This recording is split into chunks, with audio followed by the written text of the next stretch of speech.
In 2021, the federal government spent nearly $1.5 trillion on welfare programs in the United States.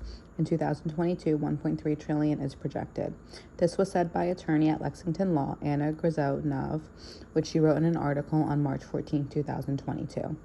If these were the numbers from 2021, what is thought to be for 2022, who knows what the numbers will look like for 2023 and how that is going to affect us.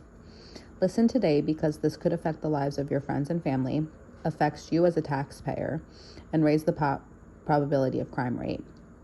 For those of you who don't know what a welfare program is, Kimberly Ameto defines what government assistance is in an article on The Balance from October 21st, 2021, stating, welfare programs are government subsidized for low-income families and individuals.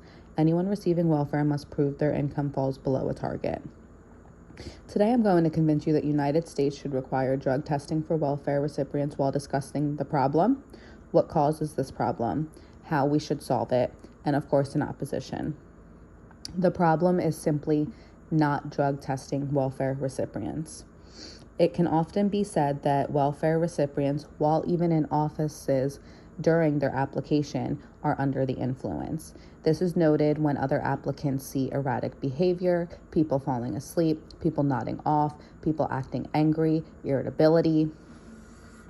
And this also shows their habits. So if someone has the habit of the irresponsible drug use, are they going to wake up to an alarm clock? Are they going to show up to their scheduled appointments? Are they going to show up to a job opportunity they might have? This self-destructive theme of their life is something that will be carried through. It also should be noted that government assistance is an endless cycle of unemployment, an endless cycle of drug use, an endless cycle of CPS being involved, and an endless cycle of crime.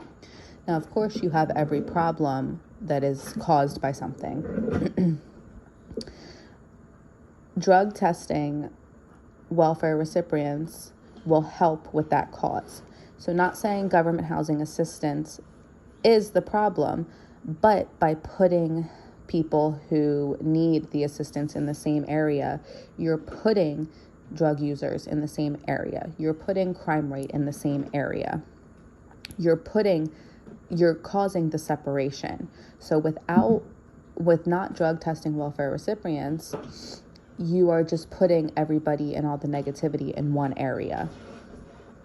Government Social Security income, SNAP, TINF, and EITC are all government programs in which cash can be collected. So once these recipients use this cash, we have no idea what it is they are doing with it. Natalie Rigoli, chief of editor of Connect Us, wrote in an article, people who are unemployed are almost twice as likely to struggle with addiction compared to those who are not. Now, with every problem, you want to have a solution. Drug testing is the solution. Right off the bat, you will have a lower unemployment rate. This is because if we can identify someone who is having a drug issue, we can help them set up job opportunities. We know what barriers we're working with and what barriers are in the way when trying to help that person get a job.